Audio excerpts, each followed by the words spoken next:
ये लो गाड़ी खा ले। धन्यवाद साहब। सन्नी, तुमने सुना? ये सन्नी की आवाज थी ना?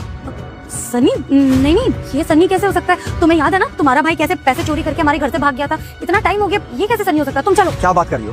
क्या मैं अपने भाई की आवाज नहीं पहचानूंगा? अरे ये सन्नी की आवाज है। एक मिनट रुको। ईशान, मैं मना कर रही हूँ ना, पर वैसे भी देखो ना उसकी हालत, भिखारी है वो। तुम्हारा भाई कैसे हो सकता है? तुम चलो यहाँ से। करो तुम, बस तुम्हारी सुनने लगा ना तो हो गया मेरा। अब यहीं खड़ी रहो, मुझे जरा देखने दो। सुनो साहब, मुझे मारने में बहुत भूख लगी थी साहब, इसलिए मैंने खाना खा लिया। देखो, मैं तुम्हें मारने नहीं आया हूँ। तुम तो अच्छे खासे लिखते हो, भीख क्यों मांग रहे हो यहाँ पर तुम?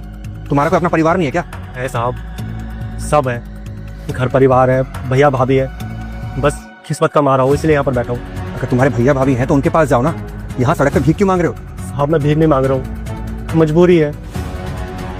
वो क्या है कि मेरी भाभी ने मुझे घर से निकाल दिया। मैं कुछ काम नहीं करता हूँ ना, इसी वजह से। शायद मेरे भैया को तुम पता भी नहीं है मैं कहाँ पे हूँ। इतने दिन हो गए यहाँ पर बैठे हुए, जो भी आता है खाना देकर चला जाता है, खा लेता हूँ। मुझे तो लगता है मेरे भैया को भी मेरी ज़रूरत नहीं है, इसलिए वो इतने दिनों से मुझे ढूंढने भी नहीं आए।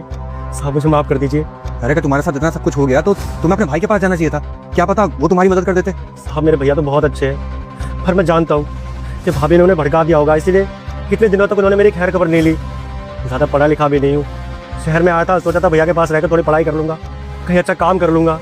मेरे पास इतने पैसे भी नहीं है कि मैं वापस गाँव चला जाऊँ, बस इसलिए यहाँ पर बैठा रहता हूँ। एक तरफ राक्षस और दूसरी तरफ आपकी माँ हो तो आप किसे पसंद करोगे? माँ को पसंद करने वाले लोग वीडियो को लाइक करके चैनल को सब्सक्राइब कर लो। प्लीज दोस्तों, माँ के लिए लाइक सब्सक्राइब करने में 1 सेकंड भी नहीं लगेगा और कमेंट में माँ लिख दो।